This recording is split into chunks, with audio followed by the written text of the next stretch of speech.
మన ప్రభువును మన రక్షకుడైన యేసుక్రీస్తు మనల్ని సజీవ లెక్కలో ఉంచి ఈ యొక్క బుధవారం సంఘకూడికి నాడు మనల్ని ఆయన సన్నిధానానికి చేర్చి ఆయన స్తుతించి ఆయన గణపరిచే భాగ్యం మనకు దయచేశాడు. ఇటువంటి భాగ్యాన్ని దయచేసిన దేవునికి వందనాలు. వచ్చిన మీ అందరికి కూడా హృదయపూర్వక వందనాలు తెలియజేసుకుంటున్నాం. ఈ యొక్క బుధవారం సంఘ కూడికలో మన యొక్క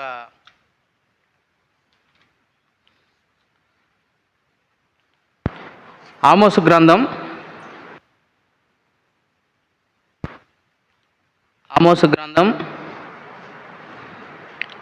1వ అధ్యాయం 1వ వచనం. యోధారాజైన ఉజ్జియా దినములలోను ఇశ్రాయేలు రాజుకు యరొబాము కుమారుడైన యరొబాము దినములలోను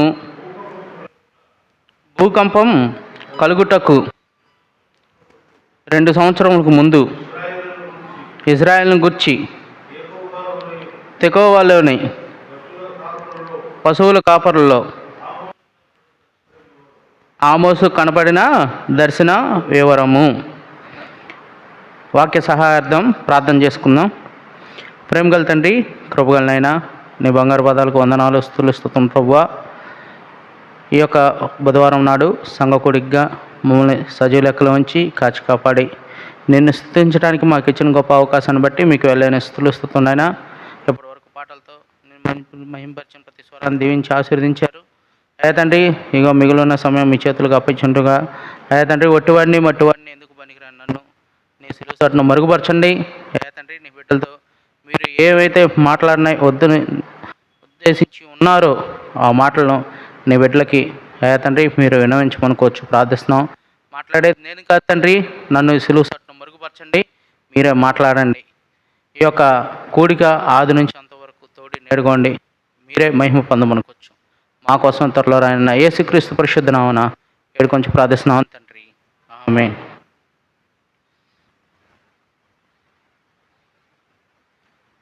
సమయం కరెక్ట్గా 8 అయింది. 8:30 కల్లా మనము ఈ యొక్క వాక్య భాగాన్ని ముగించుకుందాం. ఆమోసు గ్రంథం. ఈ యొక్క ఆమోసు గురించి ఇంతకుముందు పెద్దలు కానీ సేవకులు కానీ సభల్లో కానీ దీని గురించి చాలామంది వివరించి ఉన్నారు. అయితే దేవుడు ఈరోజు మనతో ఏం మాట్లాడుతున్నాడు అనేది గ్రహిద్దాం. ఈ ఆమోసు చిన్న ప్రవక్తల్లో ఒకడు. ఆమోసు అంటే భారము భరించేవాడు లేకపోతే భారము అని అర్థం ఆమోసు అంటే. ఇతను ఎవరి కాలంలో ఉన్నాడు? యోధా రాజైన ఉజ్జియా దినముల్లోను ఇశ్రాయేల్ రాజైన యెహోయాం కుమారుడైన యరొబాము దినముల్లోను. అంటే ఈ యరొబాము రెండవ యరొబాము అన్నమాట. మొదటి యరొబాము సొలొమోను సమయంలో ఉంటాడు. ఇతను రెండో యరొబాము. యోధా రాజ్యానికి ఉజ్జియా రాజుగా ఉన్నాడు. అదే సమయంలో ఇశ్రాయేల్ రాజ్యానికి రెండవ యరొబాము రాజుగా ఉన్నాడు. మనకు తెలిసిందే. సొలొమోను తర్వాత రెహబాము పరిపాలించేటప్పుడు ఈ యొక్క ఇజ్రాయెల్ జనాంగము 2గా విభాగింపబడినవి. 10 గోత్రాలు ఒక రాజ్యంగాను, 2 గోత్రాలు ఒక రాజ్యంగాను, ఉత్తర రాజ్యం దక్షిణ రాజ్యంగా ఉన్నవి. యోధా రాజ్యము యెరూషలేముని క్యాపిటల్గా అంటే రాజధానిగా చేసుకొని పరిపాలిస్తున్నారు. ఇజ్రాయేలు షోమ్రోన్ని రాజధానిగా చేసుకొని పరిపాలిస్తున్నారు. ఆ సమయాల్లో యోధా రాజైన ఉజ్జియా దినములోను మరియు ఇజ్రాయెల్ రాజైన రెండవ యరొబాము పరిపాలించే దినముల్లోనూ ఆమోసుకి కలిగిన దర్శనం. ఆమోసు అంటే భరించేవాడు. అసలు మనకి ఈ యొక్క చిన్న ప్రవక్తలు, పెద్ద ప్రవక్తలు అని ఉన్నాయి. మనము దీన్ని ఎలాగా విభజించుకోవాలంటే చెరకు ముందు ఉన్న ప్రవక్తలు, చెరలో ఉన్న ప్రవక్తలు, చెర తర్వాత ఉన్న ప్రవక్తలుగా మనము చూడాలి. మొత్తము ప్రవక్తలందరూ కూడా 16 మంది. ఈ 16 మందిలో చెరకు ముందు ఉన్న ప్రవక్తలు 11 మంది. ఆ 11 మందిలో ఆమోసు కూడా ఒకడు. ఈ ఆమోస్తో పాటు ఇంకొక 10 మంది చెరకు ముందు ఇజ్రాయెల్ ప్రజలకు కానీ యూదా జనాంగానికి కానీ యొక్క దేవుని వర్తమానాలు ప్రకటించి ఉన్నారు, ప్రవచనాలు తెలియజేసి ఉన్నారు, దేవుని యొక్క మాటలు వారికి తెలియపరిచి ఉన్నారు. ఈ 11 మంది ప్రవక్తలు వీరు ఇజ్రాయెల్ ప్రజలకి యూదా ప్రజలకి ఎవరెవరు ప్రకటించారంటే, ఇజ్రాయెల్ ప్రజలకి ఇద్దరు ప్రకటించారు. ఆ ఇద్దరు హోషియా, ఆమోసు. ఆమోసు, హోషియా వీళ్ళిద్దరూ కూడా ఇజ్రాయెల్ ప్రజలకి ప్రకటించారు. యూదాకి 6 ప్రకటించారు. యోవేలు, యెషయా, ఇర్మియా, మీకా, జఫన్యా, హబక్కుకు అనేవారు యూదాకి ప్రకటించారు. ఇజ్రాయెల్కి ఆమోసు, హోషియా ప్రకటించారు. అలాగే నినివే పట్టణానికి 2 ప్రవక్తలు ప్రకటించారు. ఒకరు యోనా, రెండో వాళ్ళు నహూము. ఏదోముకి ఓబద్యా. వీళ్ళు 11 మంది కూడా చెరకు ముందు ప్రకటించిన ప్రవక్తలు. వీరిలో పెద్ద ప్రవక్తలు ఉన్నారు, చిన్న ప్రవక్తలు ఉన్నారు. అలానే చెరలో ఉన్న ప్రవక్తలు దానియేలు, యెహెజ్కేలు. వీరిద్దరూ చెరలో ఉండగా ప్రకటించిన ప్రవక్తలు. చెర తర్వాత ప్రకటించిన ప్రవక్తలు హగ్గయి, జకరియా, మలాకి. వీరు ముగ్గురు చెర అయిపోయిన తర్వాత, అంటే ఇజ్రాయెల్ ప్రజలు కానీ యూదా ప్రజలు కానీ చెర అనుభవించిన తర్వాత వీరు ఇజ్రాయెల్ ప్రజలకి యూదా ప్రజలకి వారు దేవుని యొక్క మాటలు, ప్రవచనాలు వీరు ప్రకటించారు. వీరిలో మనము ఈరోజు ఆమోసు గురించి మనము తెలుసుకుందాం. అసలు ఆమోసు ఎవరు? ఆమోసుని దేవుడు ఎందుకు ఎంచుకున్నాడు? ఆమోసు ఏం చేసేవాడు? 7వ అధ్యాయం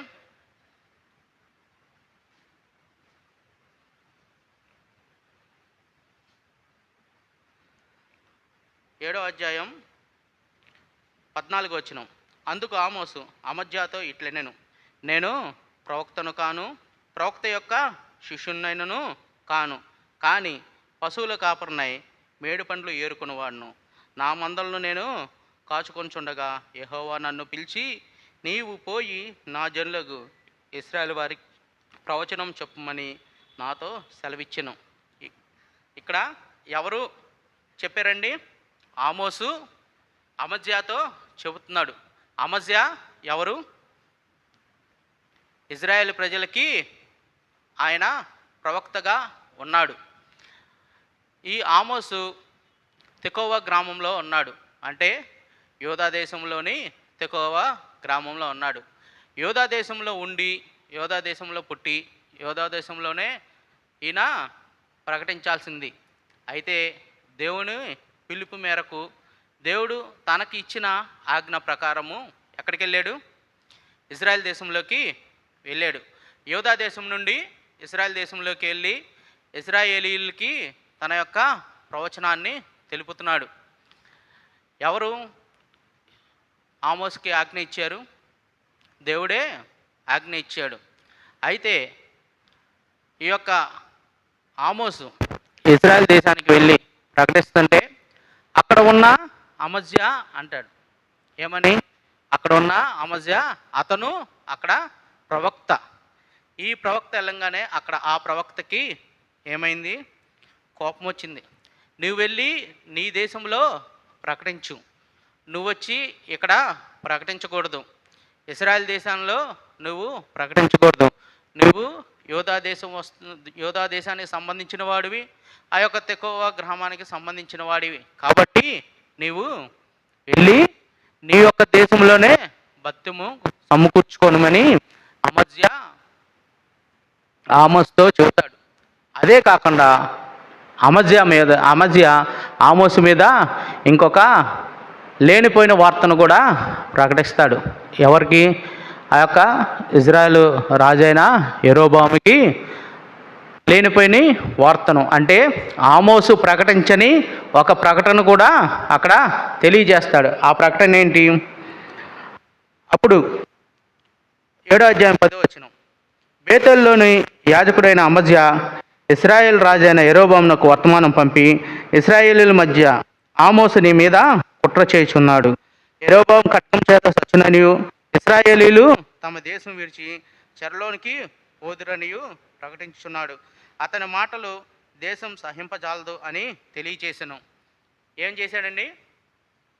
అమజ్య ఆమోసు మీద లేని వార్తను, అతను ప్రకటించని వార్తను ప్రకటించాడని ఆ యొక్క ఇజ్రాయెల్ రాజైన యెరోబాముకి తెలియచేసి ఉన్నాడు.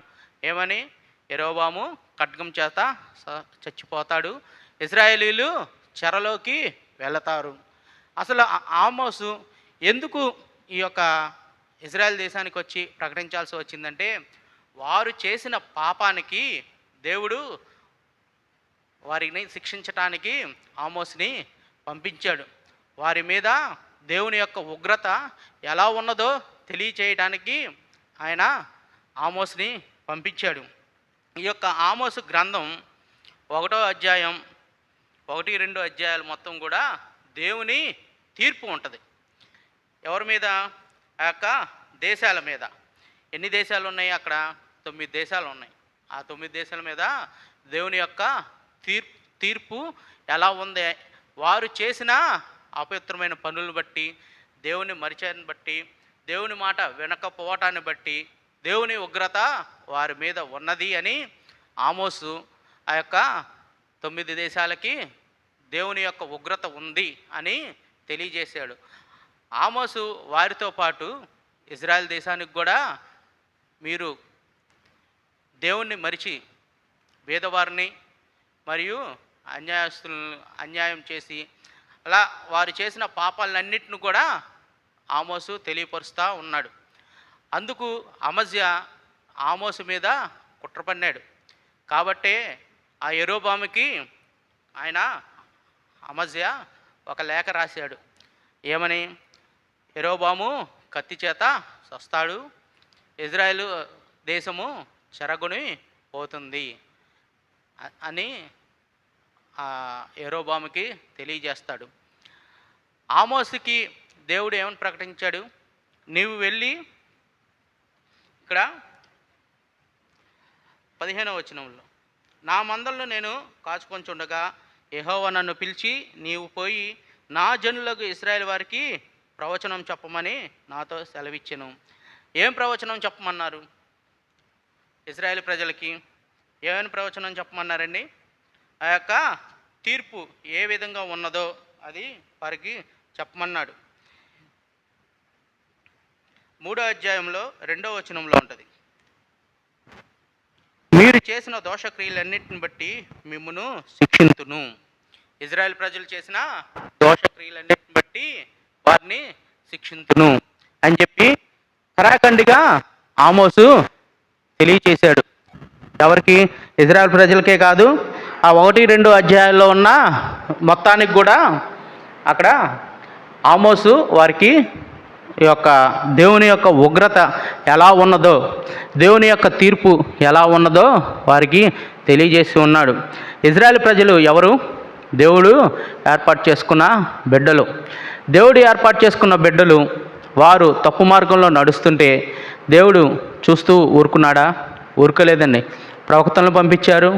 ప్రవక్తల ద్వారా వారికి కావాల్సినవన్నీ కూడా సమకూర్చారు, మంచి మార్గంలో నడిపించారు.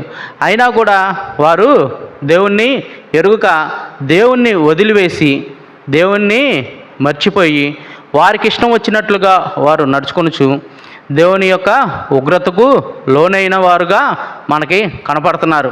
అంటే ఆ యొక్క అష్షూరీయులు ఇజ్రాయెల్ దేశం మీదకి రాకముందు, ఇజ్రాయెలు చెరలోకి వెళ్ళకముందే దేవుడు తన ప్రవక్తల ద్వారా తెలియపరిచి ఉన్నాడు. మీరు ఎప్పటికైనా సరే మీ ప్రవర్తనను మార్చుకొని మీరు మీ దేవునికి ఇష్టకరంగా జీవిస్తే చెరలోకి వెళ్ళరు అని ముందుగానే తెలియజేసి ఉన్నా. అయినా సరే ఇజ్రాయెల్ ప్రజలు ఆమోసు మాట వినలేదు, దేవుని మాట కూడా వినలేదు కాబట్టే వారు ఏమయ్యారు? చెరలోనికి వెళ్ళారు. అష్షూరీయులు దండ ఎత్తి ఇజ్రాయెల్ మీదకి యుద్ధం చేసి ఇజ్రాయెల్ మొత్తాన్ని కూడా వారు బానిసలుగా తీసుకువెళ్ళారు. ఇజ్రాయెల్ మొత్తాన్ని కూడా వారు ఆక్రమించారు. అష్షూరీయులు ఇజ్రాయెల్ మీదకి దండ ఎత్తకముందే ఈ యొక్క ప్రవచనాలు ఆమోసు తెలియజేసి ఉన్నాడు.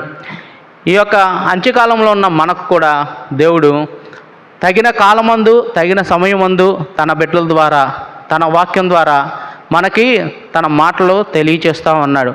మనము ఏ విషయాల్లో బలహీనమై ఉన్నామో, ఏ విషయాల్లో మనము పడిపోతున్నామో, ఏ విషయాల్లో దేవునికి దూరంగా ఉంటున్నామో అది గ్రహించగలిగి తన బిడ్డల ద్వారా తన ప్రవక్తల ద్వారా తన సేవకుల ద్వారా దేవుడు మనతో మాట్లాడగా మనం ఆ యొక్క మాటల్ని మన జీవితంలో వాటిని అన్వయించుకొని వాటి ప్రకారంగా మనము జీవించి దేవునికి దగ్గరగా ఉంటే మనము ఎలా ఉంటాము?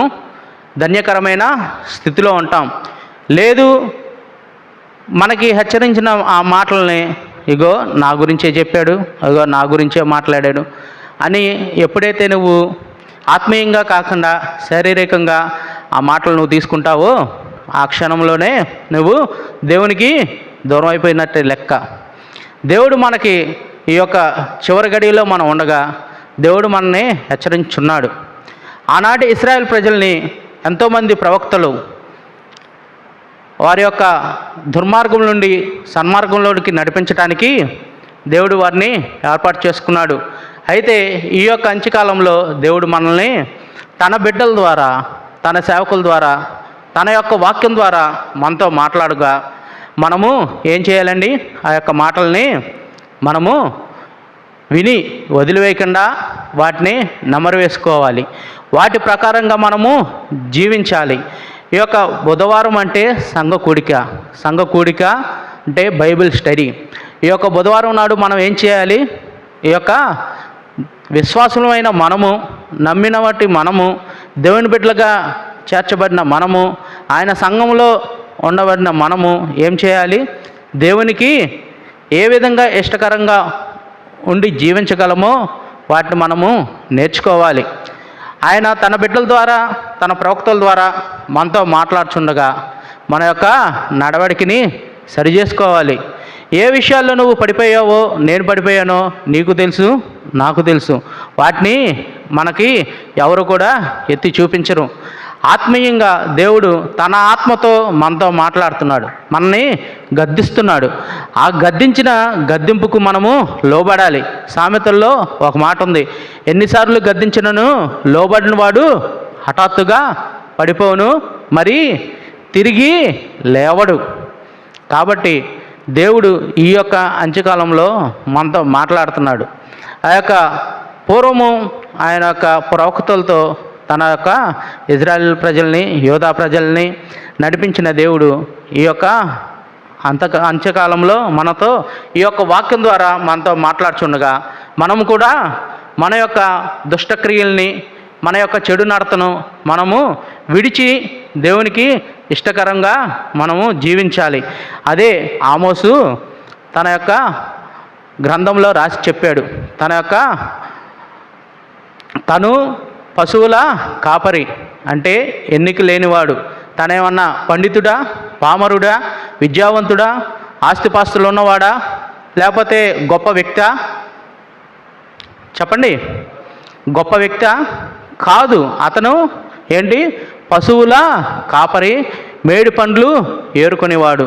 అంటే లోకం దృష్టిలో తాను ఎంతో అల్పమైన వాడిని దేవుడు ఎన్నుకొని ఏం చేశాడు? తన యొక్క బిడ్డలకి అంటే ఇజ్రాయెల్ ప్రజలకి తన యొక్క ప్రవచనాలని తెలపమని ఆమోసుని ఎంచుకున్నాడు. అలానే నువ్వు నేను ఏ స్థితిలో ఉన్నాం? మనమేమన్నా ఎన్నిక కాబడిన వారమా? మనమేమన్నా అన్నిట్లో ముఖ్యులమా? కాదు. అయినా సరే దేవుడు మనల్ని అంగీకరించాడు తన బిడ్డలుగా. దేవుడు మనని మన ఎడల ఆయన ప్రేమ కానీ ఆయన కృప కానీ చూపినట్లయితే మనం కూడా ఏనాడో ఈ యొక్క లోకాన్ని విడిచేవారము. అయినా దేవుడు మనల్ని ప్రేమించాడు కాబట్టి మనము ఇంకా సజీవ లెక్కలో ఉన్నాం. లేకుంటే దేశం చూస్తే ఏ విధంగా ఉన్నది లోకం. బయటికి వెళ్తే ఇంటికి వచ్చేదాకా ఎవరికి కూడా నమ్మకాలు లేని పరిస్థితిలో ఉన్నాం.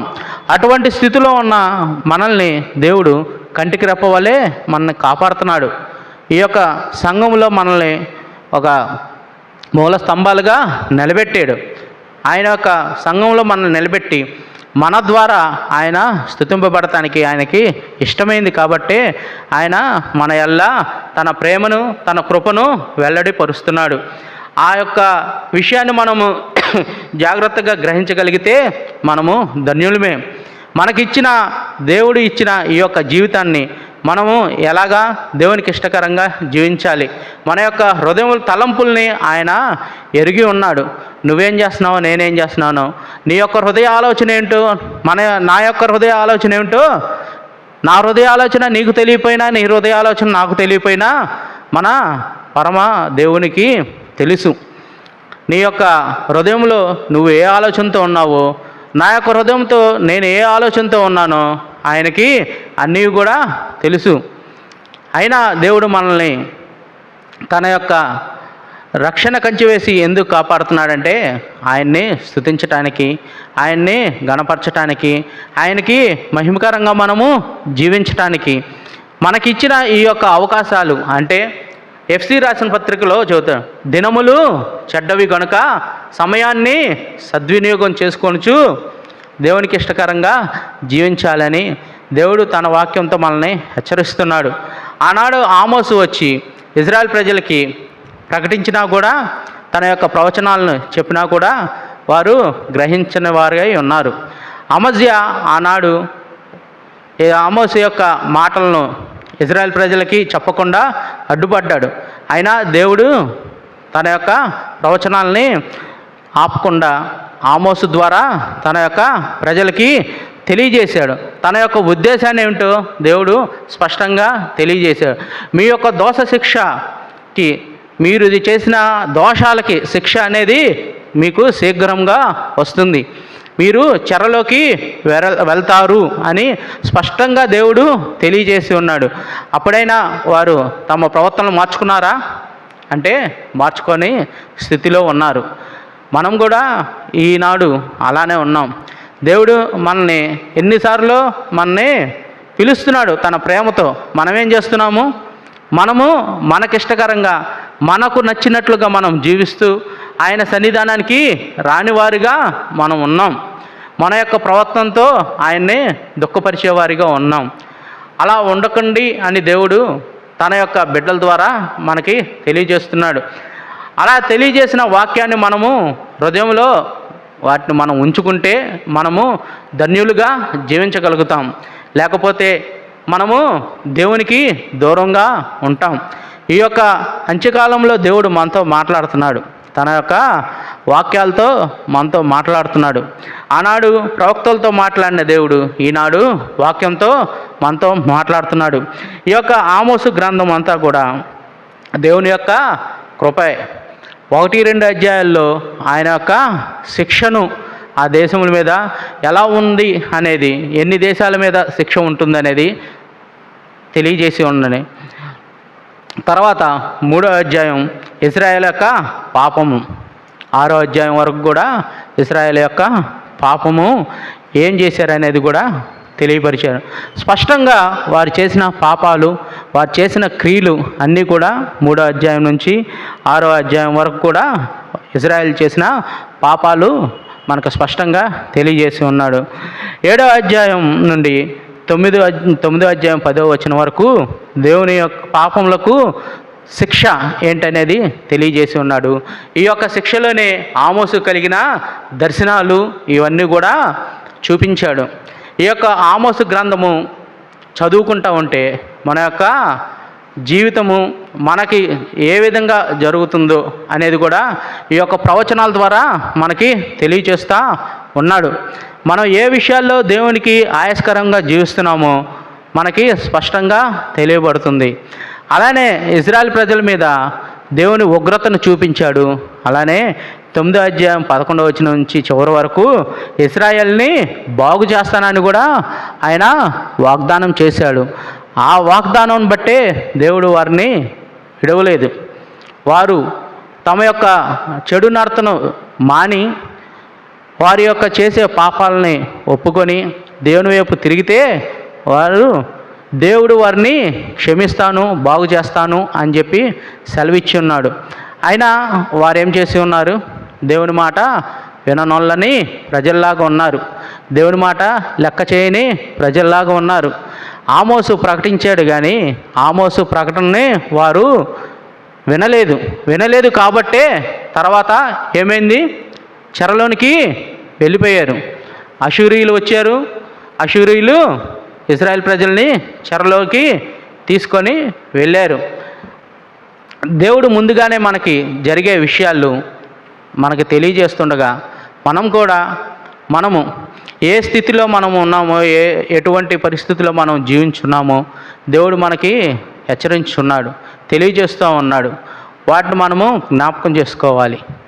వాటిని మనం జ్ఞాపకం చేసుకొని దేవునికి ఏ విధంగా మనం జీవించాలి అనేది మనము తెలుసుకోవాలి. ఆయన యొక్క వాక్యం ద్వారా, ఆయన యొక్క ప్రార్థన ద్వారా మన యొక్క జీవితాల్ని మనము పదును పెట్టుకోవాలి. ఈ యొక్క అంత్యకాలంలో మనం ఉన్నాము అని గ్రహించగలిగితే దేవుని యొక్క వాక్యంలో ఉన్న మర్మాలు, దేవుని యొక్క వాక్యంలో ఉన్న సత్యాలు మనము గ్రహించగలం. దేవుడు ఏ విధంగా తన బిడ్డలతో మాట్లాడుతున్నాడు అనేది కూడా మనము గ్రహించగలం. ఇక్కడ ఎవరు నిలబడి మాట్లాడుతున్నారు అనేది కాదు ముఖ్యం, ఎవరు మాట్లాడుతున్నారు అనేది ముఖ్యం కాదు. దేవుడు ఏ మాటలు మనతో మాట్లాడుతున్నాడు అనేదే మనము గ్రహించగలగాలి. చిన్నవాడా, పెద్దవాడా, లేకపోతే అతనే స్థితిలో ఉన్నాడు, అతని యొక్క జీవితం ఎలా ఉంది అది నీకు నాకు అనవసరం. మనం ఎలా ఉండాలి? దేవుడు మనల్ని నిలబెట్టి మాట్లాడుతున్నాడంటే మనకి ఏది అవసరమో అది దేవుడు తన బిడ్డల ద్వారా మాట్లాడుతున్నాడనే మనము గ్రహించాలి. ఏ సమయంలో ఎవరితో ఏ విధంగా మాట్లాడాలో దేవుడు నిర్ణయిస్తాడు. ఆ సమయానికి తగ్గట్టే దేవుడు తన బిడ్డలతో మాట్లాడతాడు. హెబ్రీయులు రాసిన పత్రిక 1వ అధ్యాయంలో అంటావు, పూర్వకాలమందు నానా సమయంలో నానా విధాలుగా మన పితరులతో మాట్లాడిన దేవుడు ఈ యొక్క అంత్యకాలంలో తన కుమారుడైన క్రీస్తు ద్వారా, ఈ యొక్క వాక్యం ద్వారా మనతో మాట్లాడుతున్నాడు. ఈ యొక్క వాక్యాలను మనము గ్రహించాలి. వాక్యాల్లో ఉన్న సత్యాల్ని మనము గ్రహించాలి. వాక్యంలో ఉన్న మర్మాలని మనము గ్రహించాలి. మనము ఎంతకాలము ఈ యొక్క అంటే ఎవరైతే ఏదైతే చెబుతారో దాని ప్రకారం మనము జీవించటం కాదు. దేవుడు మనకి ఏ రక్షణ అయితే ఇచ్చాడో ఆ రక్షణను బట్టే మనము జీవించాలి. దేవుడు మనల్ని ఎందుకు ఏర్పాటు చేసుకున్నాడో దాన్ని దేవునికి ఏ విధంగా మనము మన జీవితాన్ని సమర్పించాలో ఆ విధంగా సమర్పించాలి. అలాగా దేవుడు మనల్ని ఏర్పాటు చేసుకున్నాడు. ఆమోసు పశువుల కాపరి, ఎన్నిక లేనివాడే. ఆయన లోకరీతిలో చాలా చిన్నవాడే. ఈ యొక్క ఎందుకు అతను చిన్నవాడైనా సరే దేవుడు అతను ఎన్నుకున్నాడంటే ఒక వాగ్దాన రూపంగా ఎన్నిక లేని వారిని దేవుడు ఎన్నికగా చేస్తానని, తక్కువ వారిని దేవుడు తన యొక్క బిడ్డలుగా అంగీకరిస్తానని తన యొక్క ప్రవక్తలతో మనకి వాగ్దాన రూపంగా చూపించి ఉన్నాడు. ఆ యొక్క ఆమోసు ఏ విధంగా ఇజ్రాయెల్ ప్రజలతో మాట్లాడాడో ఆ విధంగా ఈ యొక్క అంత్యకాలంలో దేవుడు ఈ యొక్క వాక్యంతో మనతో మాట్లాడుతున్నాడు. మనము ఏం చేస్తే దేవునికి ఇష్టకరంగా ఉండగలమో వాటినే మనము చేయాలి. లోకరీతిగా మనము చేయకూడదు. లోకరీతిగా మనం చేస్తే దేవునికి దూరం అయిపోతాం. ఆనాడు ఇశ్రాయేలు ప్రజలు దేవుడు వారిని ఆ యొక్క ఐగుప్తు బానిసత్వం నుండి విడిపించాడు. అయినా వారేం చేశారు? దేవుణ్ణి మరిచారు. దేవుని ఉగ్రతను వాళ్ళు కొని తెచ్చుకున్నారు. ఎందుకంటే దేవుడు చేసిన మేళ్ళు వారు జ్ఞాపకం ఉంచుకోలేదు. దేవుడు వారికి చూపించిన దేశంలోకి ఎంతమంది వెళ్ళారండి? ఎంతమంది వెళ్ళారు వాగ్దానం చేసిన దేశంలోకి? 2. ఎవరు? యెహోషువ, కాలేబు. మిగిలిన వాళ్ళు ఏమైపోయారు? అరణ్యంలో రాలిపోయారు. ఎందుకు రాలిపోయారు? దేవుని మాట వినక రాలిపోయారు. అందుకే దేవుడు మనకి హెచ్చరిస్తున్నాడు. దేవుడు మనకిచ్చిన రక్షణ ఎక్కడికి పోదు. కాకపోతే ఆ రక్షణకు తగ్గట్టు మనము జీవించాలి. ఆ రక్షణలోనే మనము ఉండి జీవించాలి. దేవుడు రేపు తన సంఘాన్ని తీసుకువెళ్తానికి వచ్చేటప్పుడు నువ్వు నేను సిద్ధంగా ఉన్నామా? ఆయనతో పాటు మనము ఆ యొక్క మధ్యాకాశానికి ఎత్తబడటానికి నువ్వు నేను సిద్ధంగా ఉన్నామా? మన సంఘం సిద్ధంగా ఉందా అనేది మనము గ్రహించాలి. ఆయన వచ్చేది మనని తీసుకువెళ్తానికే. కాబట్టి ఈ యొక్క మాటలు అంటే ఆమోసు ఏదైతే వారు ప్రకటించాడో అది వారు గ్రహించలేదు. కానీ ఈ యొక్క రాత్రికాల సమయంలో దేవుడు అలా ఉండొద్దు అని మనకు చెబుతున్నాడు. అంటే దేవుడు చేసిన మేలు, దేవుడిచ్చిన రక్షణ మనము కోల్పోవద్దు. అంటే దేవుడు మనకి ఆయన యొక్క ప్రేమను, ఆయన కృపని మనకు ఉచితంగా అనుగ్రహించాడు. లేకుంటే మన యొక్క పాపంలోనూ మన యొక్క అపరాధంలోనూ మనము ఏనాడో మరణించవలసిన వారము. ఆ మరణ స్థితిలో నుండి దేవుడు మనల్ని రక్షించాడు. రక్షించిన నాటి నుండి మనము ఎలా జీవిస్తున్నాము? మన యొక్క జీవితం దేవునికి ఇష్టకరంగా ఉన్నదా, దేవునికి అయిష్టకరంగా ఉన్నదా? ఒకసారి ఆలోచించండి. ఎవరికి వాళ్ళే ఆలోచించాలి. వారు ఆలోచించి దేవుని మహిమను మనము పొందాలి. దేవుని మహిమ కోసమే మనము జీవించాలి. దేవుడు అనుగ్రహించే మహిమ కోసమే మనము ఈ యొక్క విశ్వాసయాత్ర కొనసాగించాలి. ఆయన మహిమ మనం ఎప్పుడు పొందుతామండి? ఆయన రాకల్లో మనము ఆయన మహిమ పొందగలం. మహిమ వస్త్రాలు కలిగి మనము ఆయనతో ఎత్తబడగలము. కాబట్టి ఈ యొక్క రాత్రికాల సమయంలో ఈ యొక్క ఆమోసు ద్వారా మనతో మాట్లాడుతున్నాడు. ఏమని? ఈ యొక్క ఇజ్రాయెల్ ప్రజలకి దేవుని యొక్క ప్రవచనాలు అందిస్తే వారు వినలేదు, దేవుణ్ణి అంగీకరించలేదు. వారు చేసే పాపాల నుండి వారు మరల్లేదు. వారు చేసిన దోషక్రియలకి వారు శిక్షను అనుభవించారు. అలానే ఈ యొక్క అంత్యకాలంలో మనం కూడా ఇజ్రాయెల్ ప్రజల వలె కాకుండా దేవుడు మనకి ఏ విధంగా తన యొక్క మార్గంలో నడవాలో తన సేవకుల ద్వారా, తన బిడ్డల ద్వారా మనకు నేర్పిస్తుంటే వాటి ప్రకారమే మనము జీవించాలి. వాటి ప్రకారమే మనము ముందుకి సాగాలి. మన యొక్క విశ్వాస యాత్రలో ముందుకి కొనసాగాలి. అలా కొనసాగితేనే దేవునిలో మనము ఉండగలము, దేవునితో మనము ఎత్తబడగలము. ఇంకా ఈ యొక్క ఆమోసు గ్రంథంలో చాలా వివరంగా ఉంది. మీకు సమయం ఉంటే ఇంటికి వెళ్ళిన తర్వాత ఈ యొక్క 9 అధ్యాయాలు కూడా చదవండి. ఎందుకంటే ఈ యొక్క 9 అధ్యాయాల్లో కూడా ఆమోసు చాలా స్పష్టంగా రాసి ఉన్నాడు. తనకు కలిగిన దర్శనాలు, ఆ యొక్క దర్శన ప్రభావాలు, ఇజ్రాయెల్ ప్రజలకి చేసిన దోషాలు, వాటికి శిక్ష, మరియు దేవుణ్ణి అంగీకరించి దేవుణ్ణి ఎరిగి దేవుణ్ణి బిడ్డలుగా అంగీకరించబడి దేవునికి దూరంగా జీవించి దేవుని మాటలు గైకొన్న వారికి ఏ విధమైన శిక్ష ఉంటుందో ఆనాడు తెలియజేసి ఉన్నాడు. అయితే ఈనాడు మనకి దేవుడు ఏం చెబుతున్నాడు? మనకిచ్చిన రక్షణలోనే మనము ఉండాలి. ఆ రక్షణలోనే మనము ఎదగాలి. ఆ యొక్క విశ్వాసంలోనే మనము ముందుకు సాగాలని దేవుడు మన ఎడల తన కృప చూపుతున్నాడు. కాబట్టి మనం ఆ విధంగానే మనము జీవించాలి. ఏ విధమైన జీవితాన్ని దేవుడు మన ఎదుట ఉంచి ఆనందించగలగాలని ఆశపడుతున్నాడో, మన యొక్క జీవితాన్ని చూసి దేవుడు ఆనందపడాలని అనుకుంటున్నాడో అటువంటి జీవితాన్ని నువ్వు నేను పొందగలగాలి అంటే ఆయన యొక్క వాక్యాన్ని మనము గ్రహించాలి. వాక్య సత్యాన్ని మనము గ్రహించాలి. వాక్య సత్యంలో నువ్వు నేను జీవించాలి. అలా జీవిస్తేనే దేవుడు ఆనందపడతాడు. లేకుంటే ఏం జరుగుతుందండి?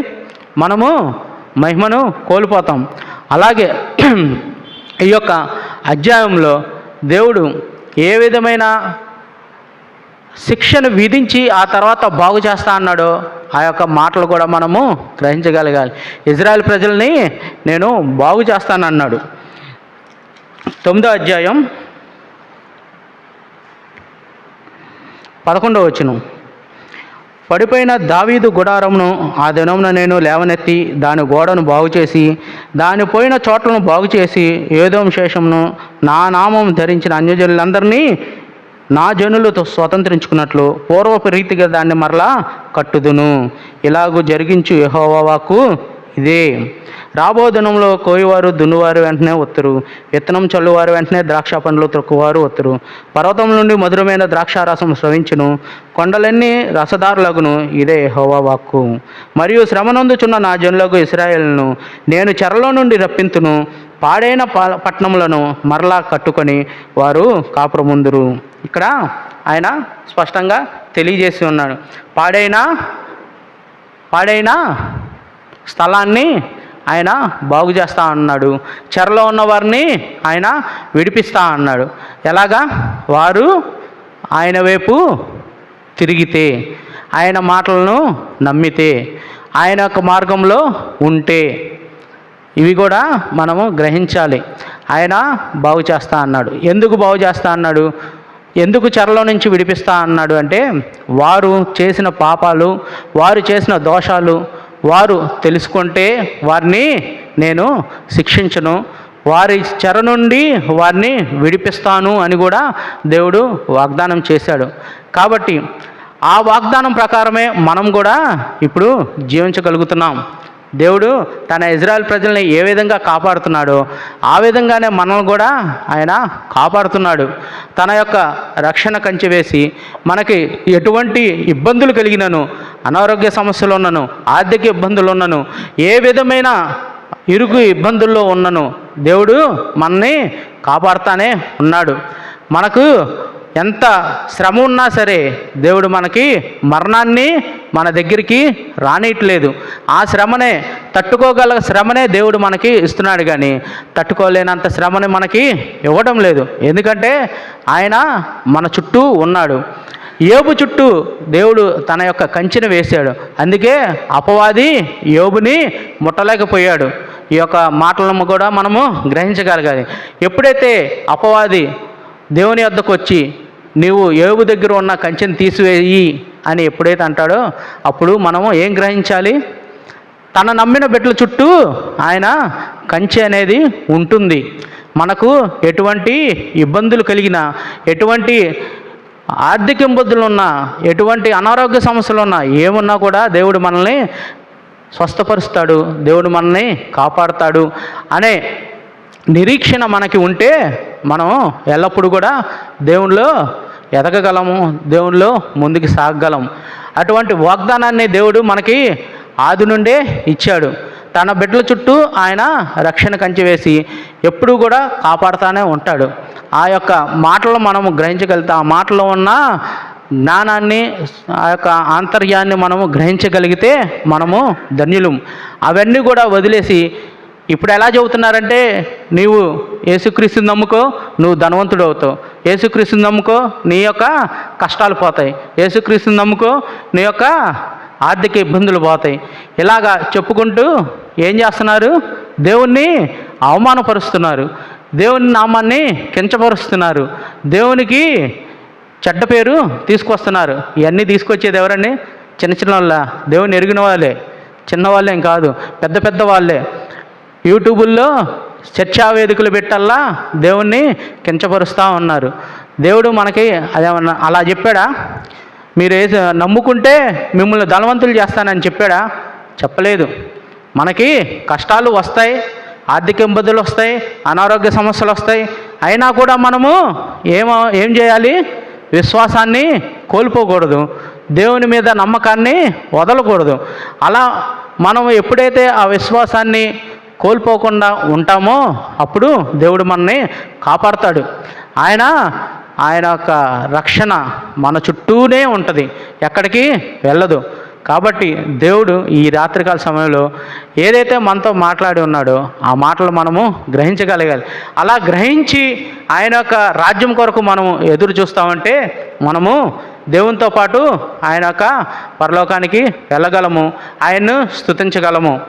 ఈ యొక్క మాటల్లో ఉన్న ఆ యొక్క దేవుని యొక్క మర్మాలను మనము ఎరగాలి. అలా ఎరగాలంటే మనం ఏం చేయాలి? దేవుని వాక్యాన్ని మనము చదవాలి. దేవుణ్ణి మనము అంటుపెట్టుకొని ఉండాలి. దేవుణ్ణి మనం ఎప్పుడు కూడా అంటుపెట్టుకొని ఉండాలి. అలా అంటుపెట్టుకొని ఉండాలంటే ఆయన వాక్యం ఎప్పుడు కూడా మన హృదయంలో ఎప్పుడు కూడా ఉండాలి. అలా ఉన్నప్పుడే దేవుడు మనతో ఉంటాడు. ఎటువంటి సమస్యలు ఉన్నా కూడా దేవుడు మనల్ని రక్షిస్తాడు. కాబట్టి ఈ యొక్క మాటలన్నీ కూడా మీరు గ్రహించి, ఈ యొక్క చివరి దినాల్లో మనం ఉన్నాం. సంవత్సరాలు రోజులు గడిచిపోతూ ఉన్నాయి. అలా కళ్ళు మూసుకొని అలా కళ్ళు తెరిచేసరికి సంవత్సరాంతం వచ్చేసింది. ఈ యొక్క డిసెంబర్ నెలలో వచ్చామంటే ఒక సంవత్సరం గడిచిపోతుంది. ఇంకో సంవత్సరానికి మనము సిద్ధంగా ఉన్నామని అర్థం. ఒక సంవత్సరం గడిచిపోతుందంటే అర్థం ఏంటి? దేవుని రాకడ కోసం మనము ఎదురు చూడాలి అని మనకి, అంటే విశ్వాసులకి ఏంటంటే దేవుని రాకడ ఎంత త్వరగా ఉన్నదనేది మనము గ్రహించగలగాలి. ఇప్పుడు జరిగే సన్నివేశాలు, జరిగే సందర్భాలు అన్నీ కూడా దేవుని రాకడికి ముంగుర్తుగానే ఉన్నాయి. ఆయన యొక్క రాక ఎవరి కోసం? సంఘం కోసం వస్తున్నాడు. ఆయన కోసం మనము ఎదురు చూసే బిడ్డలుగా మనము ఉండాలి.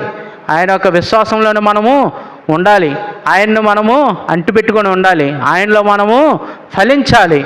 యోహాను సువార్తలో అన్నట్టు, నేను ద్రాక్షావల్లిని, నాలో మీరు ఫలింపాలి అని ఏ విధంగా దేవుడు ఆశపడుతున్నాడో ఆ విధంగా మన యొక్క విశ్వాస జీవితం దేవుల్లో ఫలించే జీవితంగా ఉండాలని ఆశపడుతున్నాడు. కాబట్టి మనము మన యొక్క ప్రవర్తనతో దేవునికి ఆయస్కరంగా కాకుండా, దేవుడు మనల్ని హెచ్చరించుచుండగా మనం దేనిలో బలహీనమై ఉన్నామో, దేనిలో మనము పడిపోతున్నామో వాటిని మనము గ్రహించగలిగితే చాలు. వాటిని మనము మేరగలిగితే, అంటే దేంట్లో మనము పడిపోతున్నాం అనేది తెలుసుకొని వాటిని మనం మీరి వాటిలో పడిపోకుండా దేవుని సహాయాన్ని మనము కోరితే దేవుడు మనకి తప్పనిసరిగా దేవుడు మనని కాపాడతాడు, మనని నిలబెడతాడు. జిగటగల్ల దొంగ ఊబిలో నుండి ఆయన నా ప్రాణమును పైకెత్తనని దావీదు భక్తుడు ఏ విధంగా తన యొక్క కీర్తనతో రాసి ఉన్నాడో ఆ విధంగా దేవుడు మనల్ని కాపాడతాడు. ఆయన మనల్ని కాపాడే దేవుడే కానీ శిక్షించే దేవుడు కాదు. కాబట్టి ఈ మాటలను గ్రహించి ఈ యొక్క మాటల్ని మన యొక్క జీవితంలో ప్రతిసారి వీటిని అన్వయించుకొని దేవుని కోసం ఎదురు చూసే బిడ్డలుగా మనం జీవించాలని దేవుడు కోరుకుంటున్నాడు. కాబట్టి ఆ విధంగా జీవిద్దాం. దేవుడి తన వాక్యాన్ని దీవించునుగాక.